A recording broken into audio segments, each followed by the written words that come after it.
And His blessing would pursue us and overtake us. Amen. But that ain't the only blessing. We forget about all these others.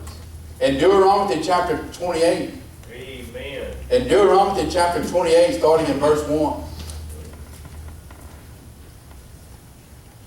In Deuteronomy chapter 28, starting in verse 1. Look what the Bible, look what God says. And it shall come to pass. Amen. Look what the promise is. And it, say it in the church, and it shall come to pass. If thou shalt hearken diligently unto the voice of the Lord thy God. Yes, Lord, hallelujah. When Brother Jerry asks you to bow your head and pray, Amen. when your soul speaks you a number, do you obey that? Amen. Or do you trust what's in your pocket? This is the difference. We all say this and hoop and holler, but do you do that? Amen. That's good. Because what did it says? If thou hearken, if you listen to the voice of the Lord. If you listen, God gives the hearing. I hear God, man, I can be at church services, y'all. You can take this however you want to take it. But I don't need no pastor to tell me to bow my head and pray, because God always tells me. It's time for offering time. Yeah. Sometimes, y'all, every time that I start trying to save a little money, God tells me, oh. Amen. Amen. Look, all right, the board told me to give myself a raise that day. I have a board that said, you do a whole lot. You need to give yourself a raise. I said, yes, I can finally start putting a little up. I'd be doggone if I done gave it all away. Every time God gives me more, He says, you give more. That's right. Amen. Y'all, I don't have a savings account. That's right. I got a checking account, but it ain't nothing in it. And I have learned, if you listen to God, there's more coming in your life. Amen. But God does not give it to you to pile it up. Amen. Amen. Glory. You ever started having board meetings? You know why we don't get around here and have committee meetings? And I ask y'all, well, what y'all want to do? That's an ingredient for failure right there. Because churches that do that, they say, well, we need to do this, we need to do that. Well, we need to have this account. Well, we need to have 10 grand and for safety, and because, you never know what's going to happen.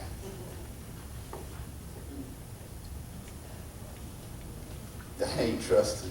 Amen. Amen. That's trusting in your 10 grand that you're going to have something in case something happens. Where God says, I rebuke the devourer. I break the power of Satan. Amen. I rebuke the bondage he's got in me. I do it. I heard Jesse the Planner said he was rebuking the devil one night, and God said, why are you doing my job? Amen. Why are you doing my job? That's my job to rebuke the devourer. Don't you tithe? Don't you send me an offering? That's my job. I'll rebuke that devourer off of me. Amen. That's my job. That's my promise.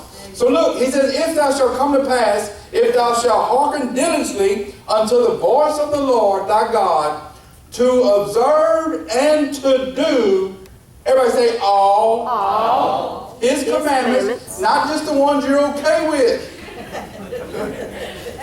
Not just the ones you're comfortable with. But obey and hearken to all His commandments, which I command thee this day, that the Lord thy God would set thee on high. Amen. Above all. Amen. Amen. God would set you on high. Amen. So what's the promise? You'll be set on high. And it shall come to pass. another promise in Malachi 3 and 11. Just look at the TV. And I will rebuke the devourer for your sakes, so that he will not destroy the fruits of your ground. Who's he? Satan. God is saying if we will be faithful in tithes and offerings. And look at Malachi. It's tithe. He says, bring ye into the storehouse all the tithe, all the offering. All the tithe, all the offering. Amen. I'm going to teach you here in a minute about offering. He says that he will not destroy the fruit of the ground. If we will be faithful in tithes and offering, God himself will rebuke the devourer, Satan, for us. All right? So listen. Again, it is what it sounds like. All right? Tithing and first fruit offering frees you from the bondage and the power of Satan. Amen. Amen. Not coming to church, sitting in the seat. Some of y'all still robbing God, and that's why your life's going nowhere. Amen. It is what it sounds like. Amen. If you want bondage, if you want the power of Satan off your family, you need to quit robbing them. Amen. Amen. That's just the way the cookie crumbles. Amen.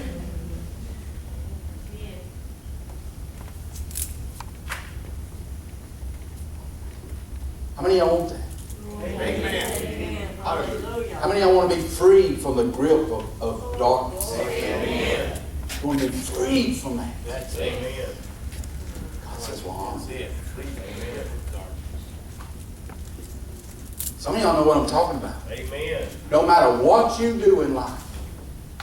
Russell, that's why you're still here. Amen. See? Because God, look, it rains on the just and the unjust. Amen. And because I know you tithe. I know you honor God. That's why the devourer keeps getting rebuked off. Amen.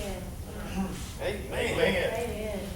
How many of y'all have tried all you can do? Seems like you get nowhere. Are you faithful with your tithe and offering? Amen. You're faithful with your tithe, but your offering you rob. Think about this. Amen? Amen. That's why Paul said in Romans 8:31, if God be for us, who can be against us? Amen. You want God on your side? Amen. Then get right with the Word. Amen. Paul said, if God's for you, who can be against you? Amen. That's my last point. God will increase your storehouse of seed. Amen. 2 Corinthians chapter 9, verse 10, where we were earlier. 2 Corinthians 9 and 10. Now he who supplies seed to the sower and bread for food, look at the promise, will also supply and increase your store of seed and will enlarge the harvest of your righteousness. Amen. So what is the promise? That he'll supply, he will increase, and he will enlarge your harvest. Amen. Amen? Amen. And where he gets this from, what's he talking about? He's talking about the seed. In Proverbs chapter 3, starting in verse 9 and through 10, look at the TV. Honor the Lord with thy substance, the tithe. Right. Honor the Lord with thy substance, the tenth. And with the first fruit of all thy increase. Look at verse 10. Look at the promise. So shall thy barns be filled with plenty. He will increase your seed. And thy presses shall burst out with new wine. Amen. Brother Jerry made a comment to me. He said, Mark, every time I come to Zawala, you got something new. Amen. Amen. Every time I come back here, there's something new happening. What is the promise? That thou will burst out Amen. your presses with new wine. Amen. There's always a replenishing coming in. Your storehouse will always be filled with plenty. Amen. He will increase your seed to sow. And the promise is that you will always burst out with new wine. Amen. See, he's talking agriculture because in this time, this is how it was. But in today's times, what he's saying, there will always be something new happening in your life. Amen. Because you're investing into the kingdom, and I'm always increasing your funds. Look, the board gave me a raise. I was standing here the other night to get ready for service. Friday night, Thursday night, one night, I was standing here. We was getting ready, and the Lord God spoke. He said, "You owe me an offering." Amen. See, I hadn't got a raise in a while. And God says, look at Proverbs 9. Turn back to 9. Honor thy Lord with thy substance tithe, and with the first fruit of your increase. Amen. So I got a raise. That was what? Increase. So God says, that's mine. Amen. That's right. And I was standing right here getting ready for worship Friday night, I think. God said, "You owe me an offering." I said, "You know what I do?" Amen. If I wouldn't obey that, because we forget about the offering. You want to know why Zach Lewis is here? Because I know his daddy got a raise. Amen. Got a new position at Kasachi. Amen. And Michael on the phone, I was over there drinking coffee with him one night. He said, I owe an increase of my fruit. Amen. Amen. And now his son's sitting in church.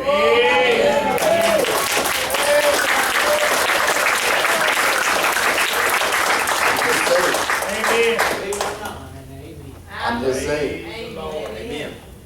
Didn't God said, "I promise you that when people pray for whatever you need, I'll do it because of the grace that's on your life." Amen. Why is Zach here? Because we was all praying Yes, for Lord. Mike and Shanna. Hallelujah. Amen. What did God do? He said He honored me with the offering. Praise And God. I'll answer what they did.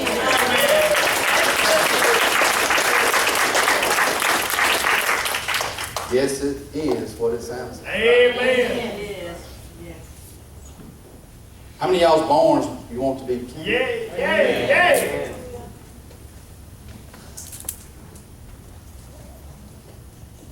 So my question is to you, why does God want a storehouse of seed continually replenished?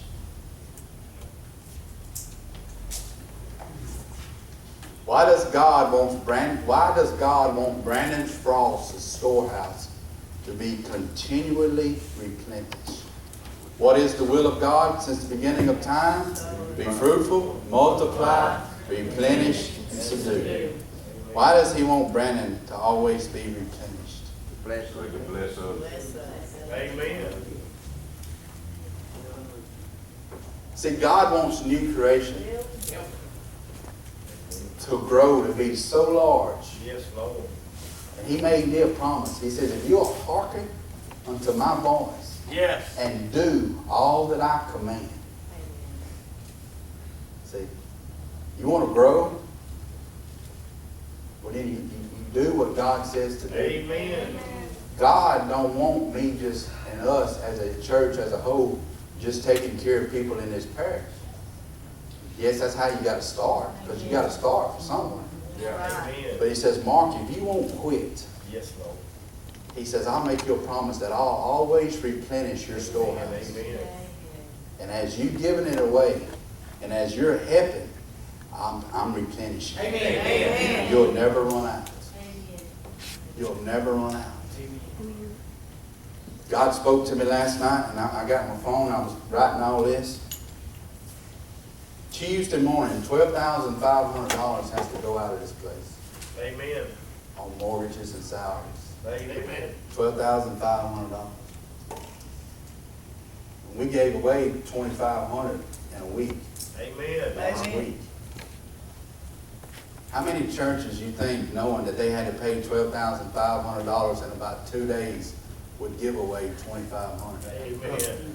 No. And you know how all that'll be paid Tuesday? It's because God made me a promise that my storehouse, my bank account at Sabine, will always be replenished. Amen. He says, Mark, as you help other churches, as you help other people, I make you a promise that you'll never go without. Amen. Every bill will always be paid. Every mortgage will be paid on time. I don't know how it happens, y'all. All I know, you can ask my wife. I try my best to keep up with it the best I can. And I'll ask her I can't even tell you how much the tithe is. I know about. I don't even know. I don't look at nothing. I don't look to see who gives. I don't know who don't give. I do. I asked her every once in a while, tell me how much is in the account. How much the tithe was last Sunday. I try to keep up with it the best I can. But I don't have the ability to manage and to make it all work out where when something's due, money's there for it to be paid. Yeah. I have never done it. I have never done it. Ask my wife, I have never said we can't give. I have never, like y'all went to that church last night, I sit down, I did what God told me to do. I did not ask her. I did not say how much is in the account and then tell her write an amount. No. God gave me a specific amount for 4 checks to put on there without me knowing how much was in there. Amen. And in return, on the 15th, there's money in there to pay me. See, because God says to do, if you'll hearken unto my voice. In other words, if you'll just do what I tell you to do. Everything that I command, all commands, I'll take care of you. Amen. I'll take care of you. That ought to excite some of them. That ought to excite some of them. I want everybody to stand. I want everybody to stand. I want y'all to come up. I want everybody to stand. If you are guilty, I'm fixing to give you an opportunity to get right with God.